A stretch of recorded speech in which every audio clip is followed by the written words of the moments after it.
Hello students, welcome to physics पाठशाला।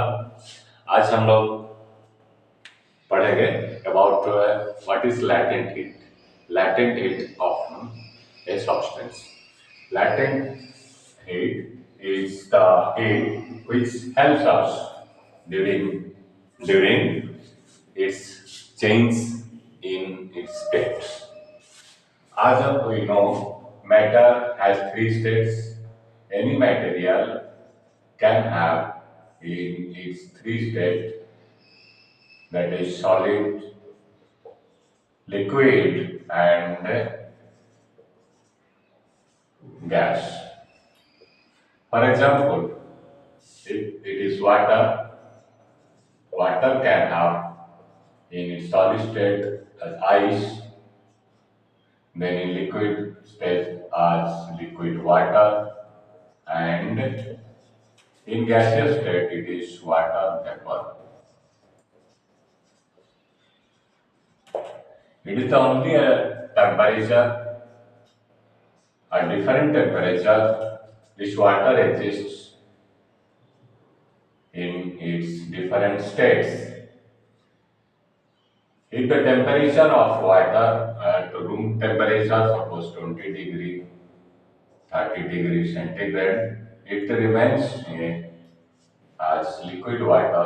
If temperature is decreased and it is less than 0, it becomes less than 0, 0 or less than, it becomes ice. If temperature is increased greater than or equal to at if heat is given and it is greater than equal to, it remains at a vapor state. It is less than equal to 0, it remains at a ice state. इसका मतलब ये है, suppose हमारे पास liquid है, we started heating it, हमने जब heat दिया तो इसका टेम्परेचर स्टार्टेड इंक्रीजिंग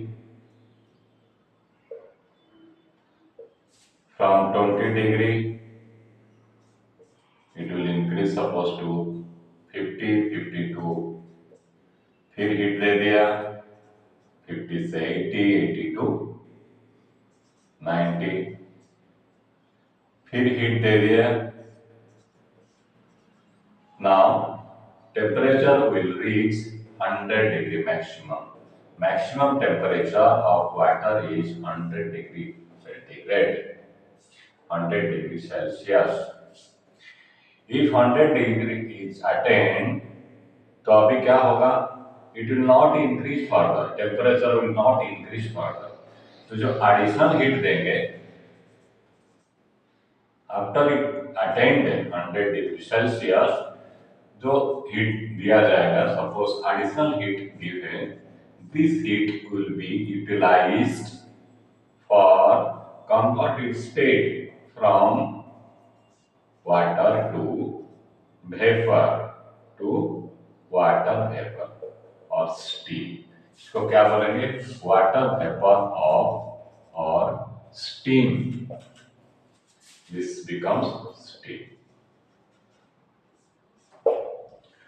तो 100 डिग्री अटेंड करने के बाद water will start converting from its liquid form to gaseous form. Similar manner हम जब इसको फ्रीज करेंगे, हीट निकालेंगे कुछ, तो temperature will decrease from 20 to suppose 10 degree, train to suppose 5 degree, from 5 degree to से 0 डिग्री सेल्सियस बन गया. at this 0 degree water will start forming ice. That means at 0 degree water will start forming ice. So this temperature is termed as ice temperature. where this temperature is termed as this ice temperature or ice point. Ice point. This is called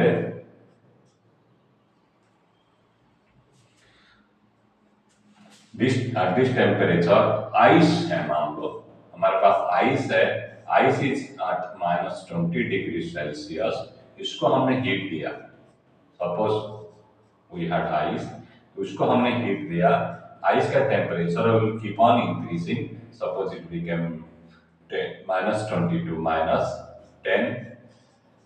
फिर 0 हो गया,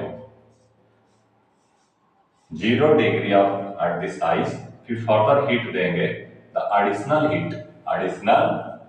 heat जो देंगे, this heat will not increase temperature of ice, वो क्या करेगा, ये जो एडिशनल हीट हम देंगे, this heat will be utilised to change in its state, तो आइस से लिक्विड वाटर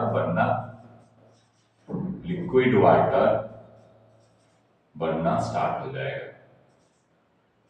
दैट मीन्स जो एडिशनल हीट देंगे, this heat will help in its melting, जब आइस वाटर बनता है उससे मेल्टिंग, और 0 डिग्री सेल्सियस को हम लोग बोल सकते हैं मेल्टिंग पॉइंट ऑफ आइस।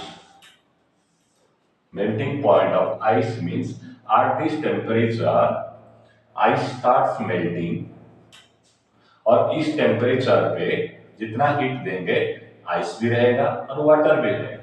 यहाँ आइस का टेम्परेचर भी 0 डिग्री है और वाटर का टेम्परेचर भी 0 डिग्री है। They are this temperature water and ice and water coexist, दोनों एक साथ में रहते हैं,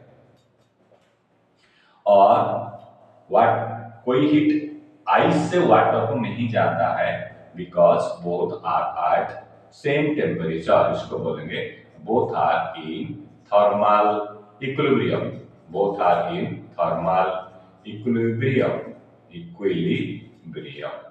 तो it shows melting point is the point at which at that temperature ice and water coexist and both are at thermal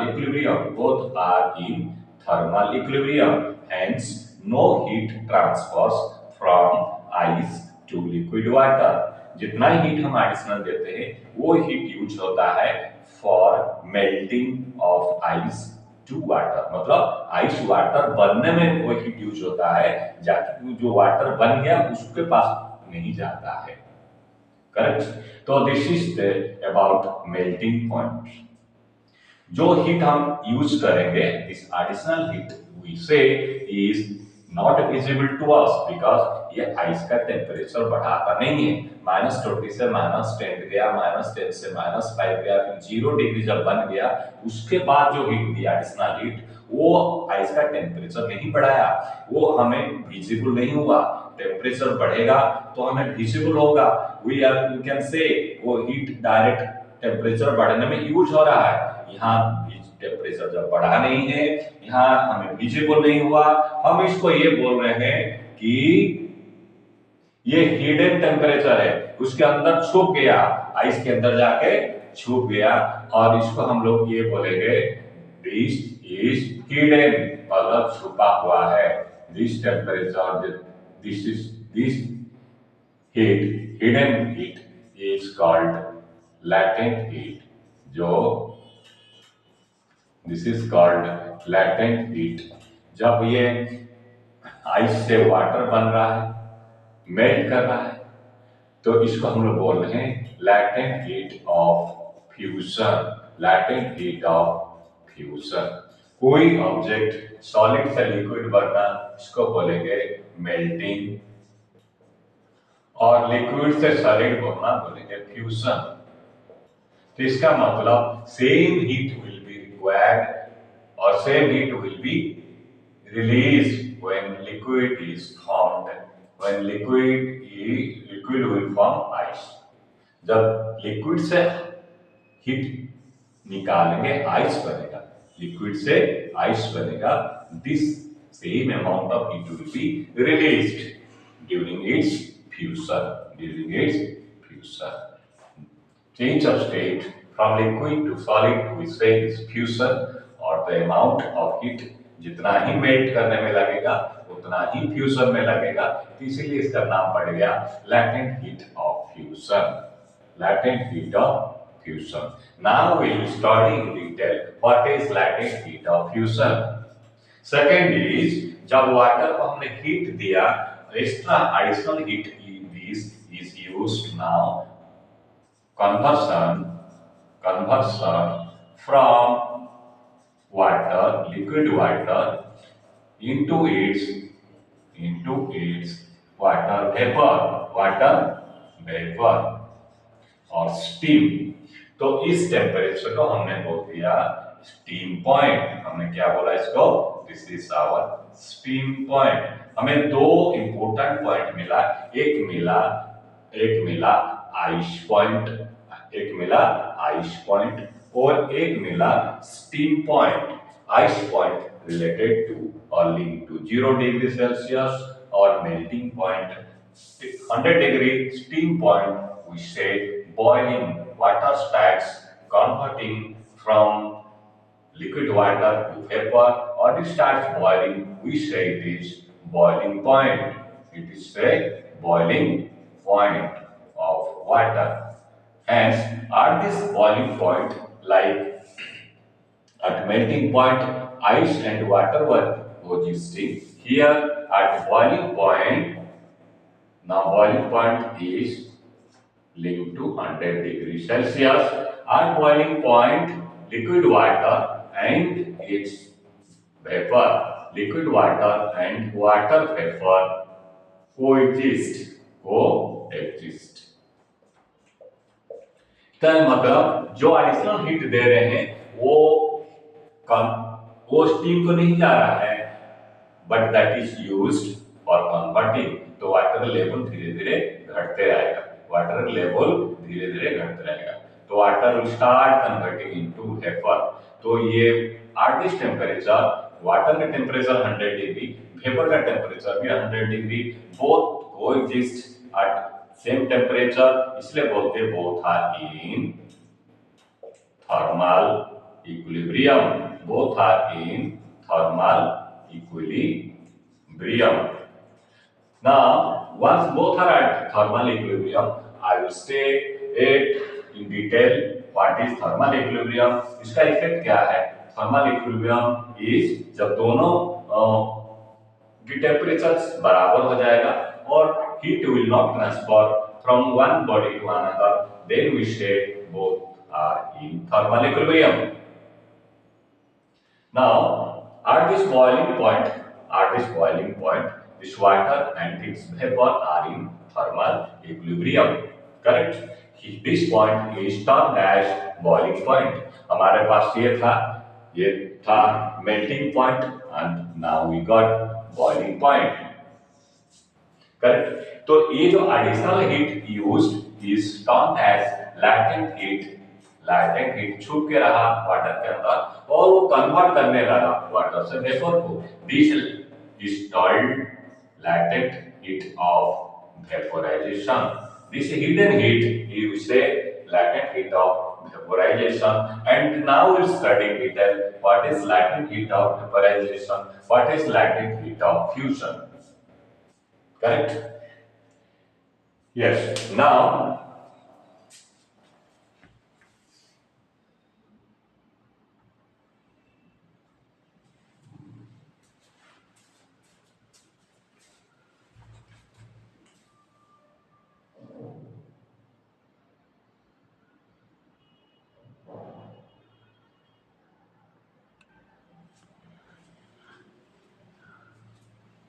as you have discussed, matter can have three states: solid, liquid, and gas. If solid is converted to liquid, we say it is melting. If liquid converted to gas, we say it is vaporization. If liquid converts to solid, we say fusion or freezing. Fusion और freezing. जब freeze हो जाता है the liquid become solid, और from gas to liquid we say this condensation. अभी जैसे heat देंगे to solid, it will melt become liquid. Liquid को हीट देंगे, it will vaporise become gas. Gas से हीट निकालेंगे, गैस से हीट निकालेंगे तो it will start condensation.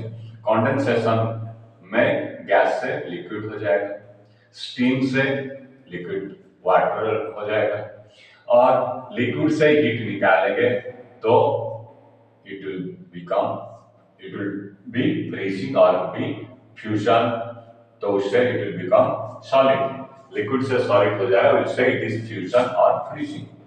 Solid से डायरेक्ट, सपोज हमने सॉलिड को हीट किया और लिक्विड नहीं बना, डायरेक्ट गैस बन गया, उससे it is sublimation. It is sublimation. एक और स्टेट है सॉलिड, मान लो आइस है, suppose ice is there. Ice को हमने क्या किया, डायरेक्ट प्रेस किया, आइस को प्रेशर अप्लाई किया। प्रेशर अप्लाई करने से तो ये क्या बन गया, लिक्विड वाटर।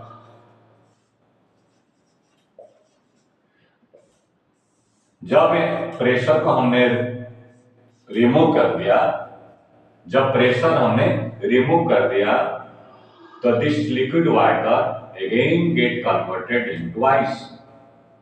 तो that means it is freeze now. तो इसको बोलेंगे रीजेलेशन, रीजिलेशन। तो जैसे कोई आइस को एक थ्रेड से लाएंगे, एक एक वायर, मेटल वायर से इसको कट करना कोशिश करेंगे, तो जैसे जैसे इसको प्रेस करेंगे तो वायर के नीचे वाला जो है वाटर बन जाएगा, और वायर धीरे धीरे नीचे तक जाके आइस को पार हो जाएगा, आइस को पार हो जाएगा। लेकिन जब वायर नीचे नीचे जाएगा तो इसको ऊपर वाला आइस जो लिक्विड हो गया था उसके ऊपर प्रेशर कम हो जाएगा, it start again, it will start forming ice. तो ऊपर ऊपर फिर आइस बनते रहेगा। ये जो वायर है, वायर ऊपर से नीचे तक चला जाएगा आइस को पार करके, लेकिन आइस दो भाग में, दो पार्ट नहीं हो पाएगा। This is the reason, because it starts reforming into ice, तो this is called regelation. Okay, तो अभी हम लोग बात कर रहे थे what happens during this melting and what happens during this vaporisation. तो हमारे पास ये था जो एडिशनल हीट हम देंगे सॉलिड को, ये जो additional heat that is used for its change of state. तो ये जो एडिशनल हीट देंगे और चेंज ऑफ स्टेट मीन्स केवल वो सॉलिड से लिक्विड जाएगा, कोई किसी का टेम्परेचर नहीं बढ़ाएगा। तो उस केस में जितने अमाउंट हीट यूज होगा फॉर यूनिट मास मीन्स 1 ग्राम और 1 केजी, तो इस केस में हम लेते हैं 1 ग्राम मास इज 1 ग्राम के लिए कितना हीट जरूरत पड़ेगा। Suppose heat is Q calorie, तो Q कैलोरी हीट सपोज 1 ग्राम के लिए जरूरत पड़ा। सपोज हमारे पास मास है, मास इज m ग्राम, और हमने हीट दिया Q calorie for whole mass m। तो जितना हीट दिया m मास के लिए और उसमें आइस से लिक्विड वाटर बन गया, what is the heat suppose for mass m gram, mass 1 gram. 1 gram mass के लिए जितना हीट जरूरत पड़ेगा suppose Q dash, this becomes our latent heat of fusion. तो इसका मतलब ये कह रहा है कि amount of heat required for unit mass of a substance to change its state is called latent heat. Again repeat, amount of heat required for unit mass of a substance to change its state, इसका state change करने के लिए substance का state change करने के लिए जितना amount of heat required पड़ेगा, जब उसका मास यूनिट लिया जाएगा, 1 ग्राम लिया जाएगा, 1 केजी लिया जाएगा, तो उस केस में हम ये बोलेंगे कि इसके अंदर का लैटेंट हीट है। हमने लिया मान लो 1 ग्राम, हमने क्या किया, टोटल मास उसको वेट कर दिया, देखा व्हाट इज द मास, हमने उसको मेजर किया मास को, हमको पता चला mass of solid is mass of ice is 10 gram. Suppose हमने आइस लिया और उसको हमने हीट दिया और इसका मास था 10 ग्राम और सारे सल आइस ने क्या बन गया, लिक्विड बन गया। हमने लास्ट में देखा कितना हीट हमने दिया, क्यू कैलोरी दिया। तो ये जो क्यू कैलोरी हीट दिया वो लिक्विड बन गया। हमें ये बोल रहे थे 1 ग्राम ऑफ आइस को कन्वर्ट होने के लिए हमें जरूरत पड़ा क्यू कैलोरी ऑफ हीट। उससे हम कैलकुलेट कर सकते हैं 1 ग्राम आइस के लिए कितना हीट जरूरत पड़ेगा, सपोज क्यू डैश। हम अभी लिए दिस क्यू कितने कैलोरी जरूरत है, डिपेंड कर रहा है मास ऑफ द सब्सटेंस और Q is equal to some constant L। यही जो L है इसी को बोलेंगे, this L is called the latent heat of the substance, latent heat of the substance और L is equal to Q by M, L is equal to Q by M is calorie per gram। This latent heat is for conversion from ice to liquid और उतने ही heat निकलेगा जब ice freeze होगा, तो इसका नाम पड़ गया लैटेंट हीट ऑफ फ्यूजन और LF। तो हमारे पास क्या हो गया, जब सॉलिड से लिक्विड बनेगा वी से लैटेंट हीट ऑफ फ्यूजन और इसका नाम सिंबल रखा LF। इन सिमिलर मैनर जब लिक्विड से वेपर होगा we say this latent heat of vaporisation. तो इसका क्या होगा, same the amount of heat that will be required for unit mass और 1 ग्राम ऑफ लिक्विड और वाटर टू बिकम और कन्वर्ट टू स्टीम और वेपर, वाटर वेपर, तो उतना हीट जो होगा that is our L। Again L will be Q by M और it will be L vaporisation. तो अभी हमारे पास मिला एक latent heat of fusion and latent heat of vaporisation. Formula is L is equal to Q by M। L is equal to Q total heat required for the mass of m gram. This is Q is calorie and this M is in gram. So now in this case, in this way we got two forms of latent heat. One is latent heat of fusion and another is latent heat of vaporization.